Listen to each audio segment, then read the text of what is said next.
Lahan seluas 1.115 meter persegi ini, yang terletak di atas Kali Petu Juruk, Duku Ngalian, Kelurahan Kecandran, Kecamatan Sidomukti, Kota Salatiga, rencana akan didirikan padepokan dan pondok pesantren oleh hamba Allah yang ingin menjalani sisa perjalanan hidupnya, lebih bermanfaat pada sesama di jalan Allah Azza wa Jalla.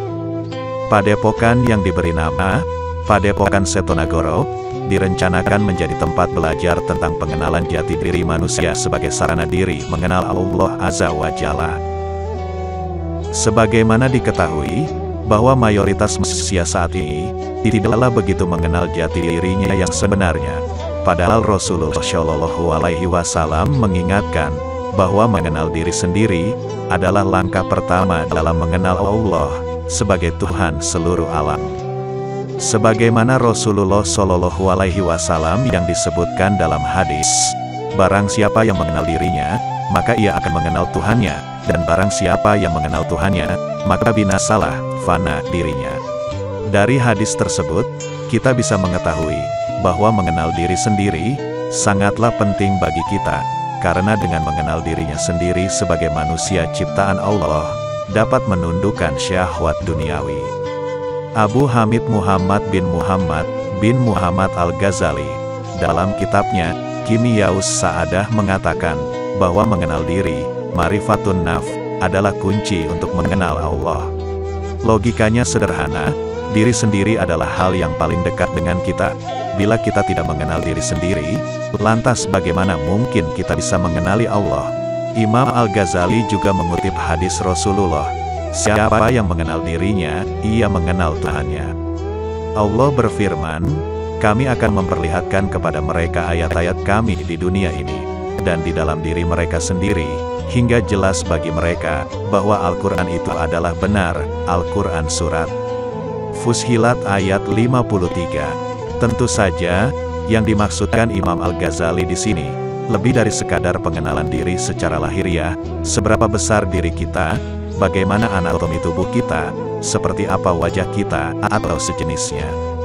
Bukan pula atribut-atribut yang sedang kita sandang, seperti jabatan, status sosial, tingkat ekonomi, prestasi, dan lain-lain. Lebih dalam dari itu semua, yang dimaksud dengan mengenal diri adalah berusaha menjawab berbagai pertanyaan mendasar. Siapa aku? Dari mana aku datang? Mana aku akan pergi? Apa tujuan kedatangan dan persinggahanku di dunia ini, dan di manakah kebahagiaan sejati dapat ditemukan? Di sini, kita diantarkan untuk memilih dan memilah mana yang bersifat hakiki dalam diri kita, dan mana yang tidak. Serentetan pertanyaan sederhana, namun sangat kompleks, butuh perenungan diri untuk menjawab satu persatu pertanyaan tersebut. Jawabannya mungkin sudah sangat kita hafal, tapi belum tentu mampu kita resapi, sehingga menjiwai keseluruhan aktivitas hidup kita. Untuk mengenali diri sendiri, menurut Imam Al-Ghazali, bahwa dalam diri manusia ada 3 jenis sifat. Pertama, sifat-sifat binatang, sifatul bahaim. 2, sifat-sifat syaiton, sifatusi syayatin. Dan ketiga, sifat-sifat malaikat, sifatul malaikah. Apa itu sifat-sifat binatang? Seperti banyak kita jumpai, binatang adalah makhluk hidup dengan rutinitas kebutuhan biologis yang sama persis dengan manusia. Mereka tidur, makan, minum, kawin, berkelahi, dan sejenisnya.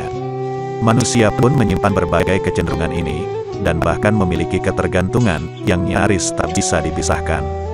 Watak-watak tersebut bersifat alamiah, dan dalam konteks tertentu dibutuhkan untuk mempertahankan hidup. Yang kedua, sifat-sifat syaiton. Syaiton adalah representasi keburukan. Ia digambarkan selalu mengobarkan kejahatan, tipu daya, dan dusta. Demikian pula orang-orang yang memiliki sifat syaiton. Sementara yang ketiga, sifat-sifat malaikat, berarti sifat-sifat yang senantiasa menerangi keindahan Allah, memujinya, dan mentaatinya secara totalitas. Ringkasnya, kebahagiaan hewani adalah ketika ia kenyang, mampu memuaskan hasrat dirinya, atau sanggup mengalahkan lawan untuk memenuhi kepentingan dirinya sendiri, atau setidak-tidaknya untuk keluarganya. Sedangkan kebahagiaan syaiton adalah tatkala berhasil mengelabuhi yang lain, atau memproduksi keburukan. Sementara kebahagiaan malaikat ialah saat diri kian mendekat kepada Allah, dan semua aktivitas hidupnya merupakan cerminan dari kedekatan itu. Dan semua aktivitas hidupnya merupakan cerminan dari kedekatan itu. Imam Al-Ghazali mengatakan bahwa diri manusia layaknya sebuah kerajaan yang terbagi dalam 4 struktur pokok: jiwa sebagai raja, akal sebagai perdana menteri, syahwat sebagai pengumpul pajak, dan amarah sebagai petugas security. Syahwat memiliki karakter untuk menarik manfaat, kenikmatan, dan keuntungan sebanyak-banyaknya. Ia berfungsi untuk memenuhi kebutuhan dan keinginan individu. Sementara amarah berfungsi melindungi dari berbagai ancaman atau mudorot, karenanya ia identik dengan karakter berani, cenderung kasar dan keras. Keduanya penting untuk kehidupan manusia. Namun syahwat dan amarah harus didudukkan di bawah kendali akal, dan tentu saja di bawah raja. Apabila syahwat dan amarah menguasai akal atau nalar, maka kerajaan terancam runtuh. Sebab, susunan kekuasaan tak terjalan menurut kontrol seharusnya. Syahwat yang di luar kendali akal dan jiwa akan memunculkan sifat-sifat buruk, seperti rakus atau tamak. Sementara amarah yang tak terkendali akan menimbulkan kebencian dan kecurigaan berlebihan, sehingga muncul sikap-sikap membabi buta dan semena-mena. Akal pun mesti berada di bawah kendali jiwa atau hati. Akal memang memiliki potensi yang istimewa, berpikir, berimajinasi, menghafal, dan lain-lain. Bila ia bertindak liar, maka potensi akal untuk menjadikan manusia sebagai tukang tipu daya atau semacamnya sangat mungkin. Kalau kita pernah mendengar kalimat, orang pintar yang gemar atau minterin atau memperdaya orang lain, maka itu tak lain akibat akal bertolak belakang dengan nurani, alias tak berada dalam naungan jiwa yang bersih. Untuk mencapai jiwa yang berkuasa utuh, Imam Al-Ghazali menekankan adanya perjuangan keras dalam olah rohani atau mujahadah, demi proses pembersihan jiwa atau tazkiyatun nafs.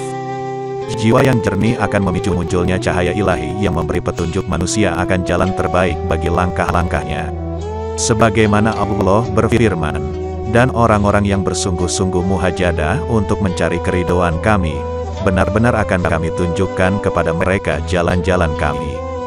Al-Quran Surat Al-Ankabut 69.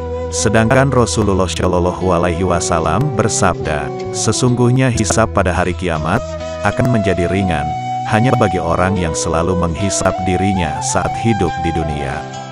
H.R. Tirmidzi. Sehingga melalui Padepokan Setonagoro, diharapkan dapat belajar bersama untuk tetap istiqomah, senantiasa muhajadah dan muhasabah, menghisab diri sendiri sedemikian rupa, sehingga menjadi hamba yang tawaduk untuk meraih ridanya. Tujuan dari kajian mengenal diri sendiri di Padepokan Setonagoro, tiada lain untuk mengenal Allah secara holistik, dan tanpa jarak dari apa yang telah ada, yang diadakannya.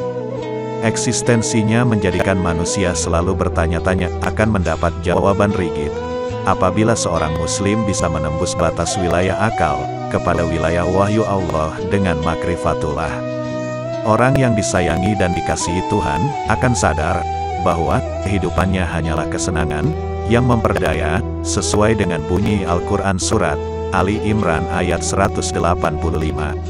Sehingga kenal dengan Tuhan akan membuktikan bahwa manusia sadar betapa singkatnya kehidupan yang fana, dan sadar akan berakhirnya segala ketiadaan ini. Kesadaran holistik akan Allah memang menjadikan manusia sebagai insan kamil di hadapannya. Di hadapan Allah, manusia hanyalah abid, dan Allah adalah ma'bud. Namun, walaupun demikian, Allah juga memberikan tugas kepada manusia untuk menjadi khalifah di permukaan bumi sebagaimana dijelaskan dalam surat Al-Baqarah 30. Kekhalifahan manusia akan menjadikan ia sebagai manusia yang diberikan Allah kebebasan terbatas untuk melestarikan bumi dari barat ke timur dan selatan ke utara. Kebebasan yang terbatas ini menjadikan manusia faham dan sadar bahwa mengeksploitasi akal pikiran secara revolusioner adalah sangat bermakna. Dr. Ali Syariati dalam bukunya yang berjudul Ummah dan Imamah, menjelaskan bahwa ada dua prinsip yang mengandung makna revolusioner untuk membuka ufuk mata luas di depan mata kita. Pertama, suatu transformasi menuju pencapaian kesempurnaan yang mutlak. Kedua, perjalanan tanpa henti, menciptakan nilai-nilai tertinggi. Prinsip ini bermakna yakni, ingatlah bahwasanya, kepada Allah jualah kembalinya semua urusan. Al-Syura 53. Kepada Allah lah tempat kembali, Ali Imran, dan sesungguhnya kita milik Allah, dan kepadanya lah kita kembali, Fatir 18. Kemudian Dr. Ali Syariati menjelaskan bahwa apa yang dimaksud dengan Allah itu tak lain adalah kesempurnaan mutlak, keabadian, kekekalan, ilmu, penemuan, kesadaran, keindahan, kemampuan, kebaikan, perwujudan, kemaafan, kelembutan, keadilan, dan keagungan, dalam pengertiannya yang mutlak, tanpa ujung dan tanpa batas. Berakhlaklah kamu sekalian dengan akhlak Allah, begitu Nabi berkata. Tujuan dan tempat kembali kita adalah kepada Allah, sehingga manusia mengenal dirinya menjadi sangat penting dalam menjalani kehidupan duniawi fana ini. Bahwa Ali bin Abi Thalib menjelaskan bahwa hati itu adalah rumah Allah dalam diri manusia. Maka dalam kehidupannya, manusia mempunyai kecenderungan ke arah yang suci dan ke arah yang kotor.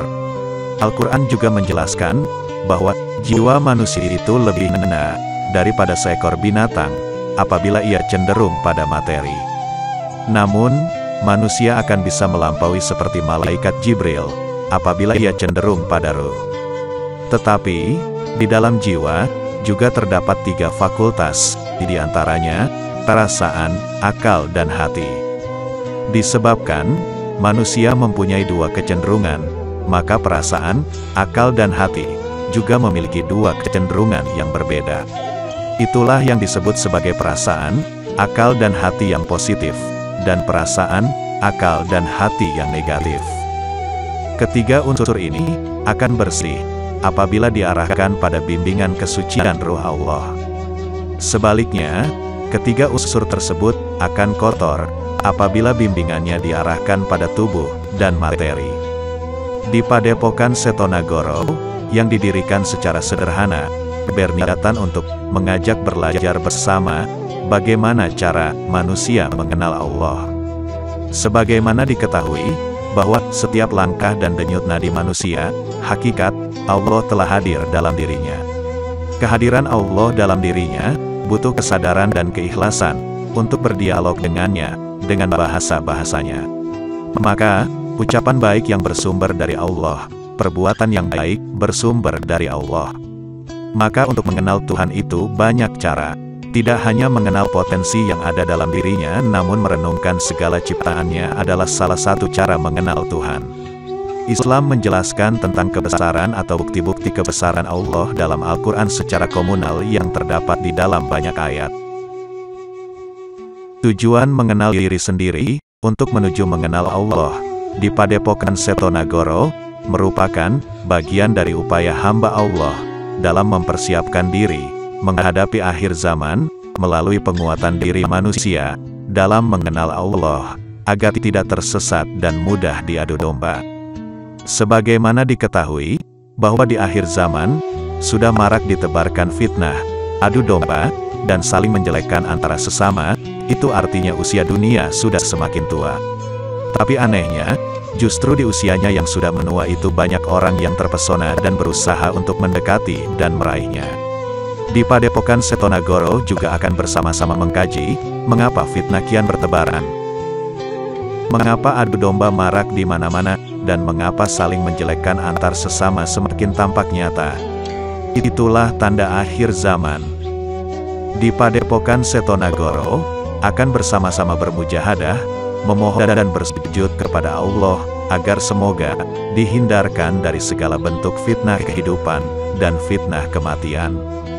Hadis Nabi dari Abu Hurairah radhiyallahu anhu, dia berkata, Rasulullah Shallallahu Alaihi Wasallam berdoa, Ya Allah, aku meminta perlindungan padamu, dari azab kubur, dan dari azab neraka, dan dari fitnah kehidupan, dan fitnah kematian, dan dari fitnah Al-Masih Dajjal. Hurairah radhiyallahu anhu, Bukhari.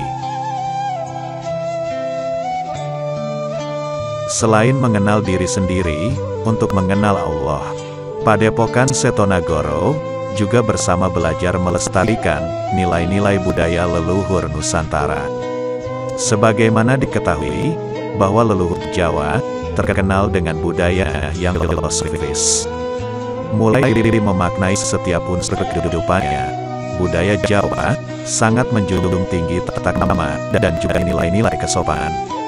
Padepokan Setonagoro bertekad akan tetap menjunjung tinggi ajaran-ajaran leluhur, terlepas dari berkembangnya zaman, untuk dijadikan pegangan hidup. Sebab, sebagai generasi akhir zaman, kita menyadari bahwa banyak pelajaran bijak yang bisa kita petik dari nasihat-nasihat dari para leluhur Jawa. Padepokan Setonagoro sebagai media untuk mendekatkan diri kepada Sang Pencipta atas segala karunia yang telah diberikan, serta untuk mengenang dan mendoakan para leluhur pendahulu yang telah pulang ke hadiratnya. Namun di sisi lain, Padepokan Setonagoro juga sebagai wadah pemersatu warga untuk ikut menciptakan masyarakat yang bertoleransi antar umat beragama yang damai, tenteram, dan berbahagia, serta untuk ikut menjaga dan melestarikan tradisi kerakyatan, adat budaya leluhur. Seperti yang kita ketahui, bahwa Indonesia adalah negeri yang terkenal kaya akan budaya. Budaya yang bermacam-macam tersebut merupakan salah satu kekuatan yang juga sekaligus menjadi karakteristik bangsa Indonesia. Salah satu bentuk budaya yang bisa kita lihat adalah tinggalan budaya dari masa lalu yang berbentuk fisik. Tinggalan budaya dari masa lalu ini dapat menjadi jembatan bagi kita untuk mengetahui kehidupan saat itu, dan juga nilai-nilai luhur yang dianut nenek moyang kita. Dengan mengetahui masa lalu, kita bisa menyongsong masa depan yang lebih baik. Bahkan, dengan satu tinggalan budaya dari masa lalu, kita bisa mempelajari banyak hal, diantaranya tentang toleransi dan juga kearifan lokal.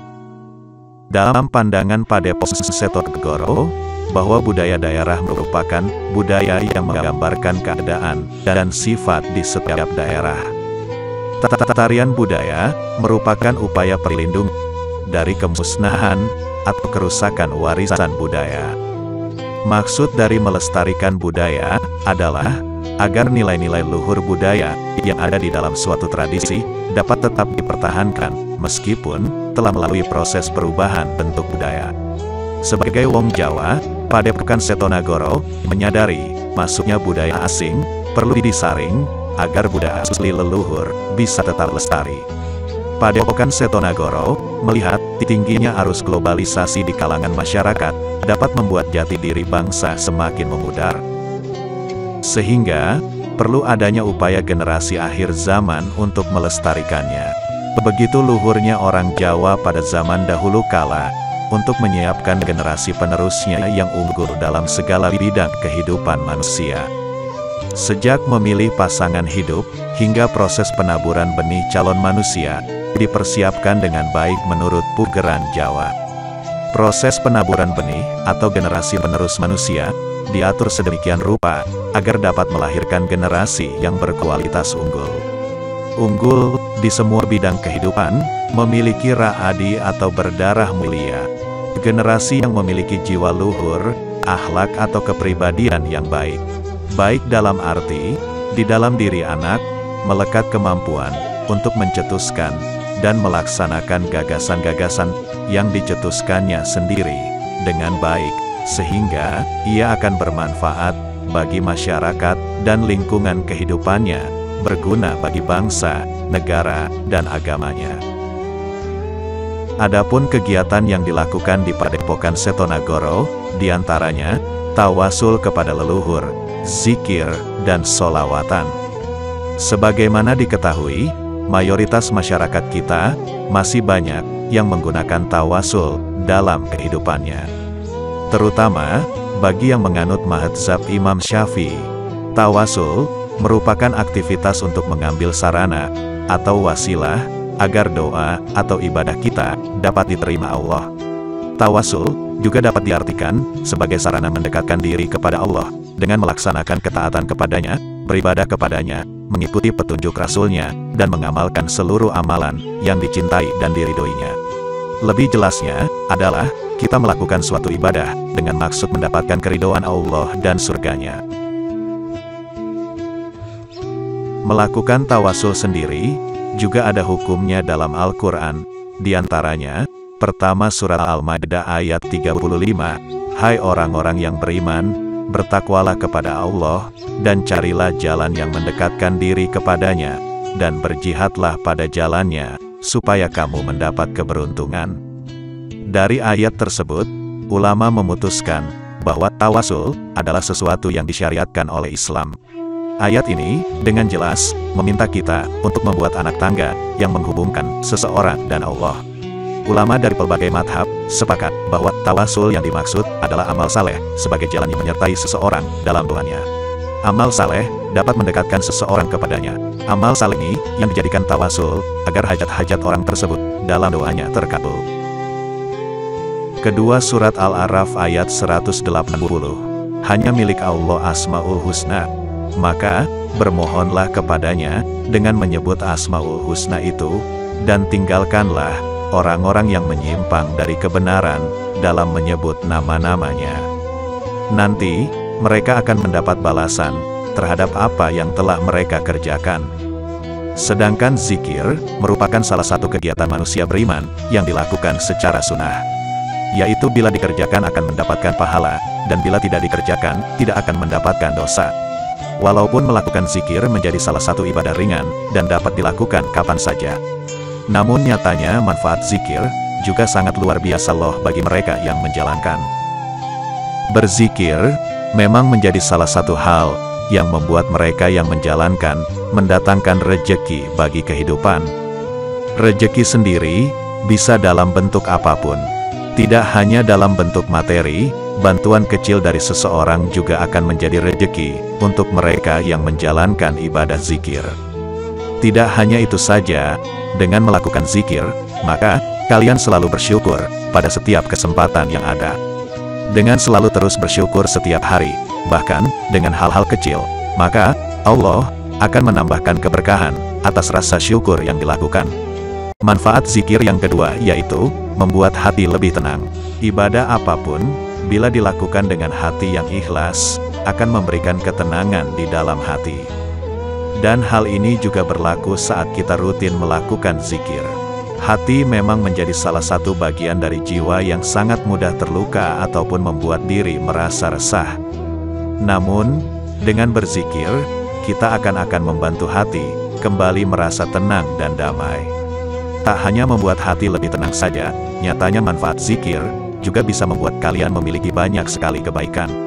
Sehingga, dengan melakukan zikir secara rutin, kalian akan membantu membuat hidup dipenuhi dengan kebaikan dan dijauhkan oleh Allah dengan berbagai macam keburukan dari kehidupan duniawi. Manfaat zikir yang lainnya yaitu dapat membuat wajah bercahaya. Dengan memiliki hati yang tenang dan emosi yang dapat terkendali dengan baik, akan membuat kita selalu bahagia. Dengan bahagia dan tenangnya diri kita dalam menjalani kehidupan, akan mempengaruhi tubuh yang menjadi lebih sehat, dan wajah menjadi lebih enak dipandang dan juga bercahaya. Sementara, manfaat sholawat Nabi tak hanya dapat dirasakan pendengarnya, tapi juga yang membacanya. Apabila sholawat Nabi dibacakan di depan orang banyak. Dalam Al-Quran, Surah An-Nisa, ayat 86, disebutkan bahwa sholawat Nabi adalah bentuk penghormatan kepada Nabi Muhammad SAW. Selain termaktub dalam Al-Quran, Nabi SAW juga menyebut bahwa sholawat mempunyai arti yang sangat besar. Dan itu merupakan kiriman umat Islam kepada kekasihnya, yaitu Nabi akhir zaman yang akan memberi syafaat di hari akhir kelak. Dari Abu Hurairah bahwa Rasulullah SAW bersabda, "Janganlah kalian menjadikan rumah-rumah kalian kuburan, dan janganlah kalian menjadikan kuburanku sebagai tempat perayaan. Bersalawatlah kepadaku, karena sesungguhnya ucapan solawat, kalian akan sampai kepadaku, dimanapun kalian berada. Demikian penjelasan singkat, terkait dengan tujuan, dan kegiatan Padepokan Setonagoro, bagi masyarakat, yang ingin bersama-sama belajar mengenal diri, dengan istiqomah, dipersilahkan datang, ke Padepokan Setonagoro, yang terletak di Kalijuru, Dukuh Ngalian, Kelurahan Kecandran, Kecamatan Sidomukti, Kota Salatiga. Padepokan terbuka untuk siapapun, dan dari kalangan manapun, yang ingin menemukan jati dirinya. Terima kasih, telah menyaksikan video ini, sampai selesai. Semoga membawa kemanfaatan dan keberkahan untuk kita semua. Amin.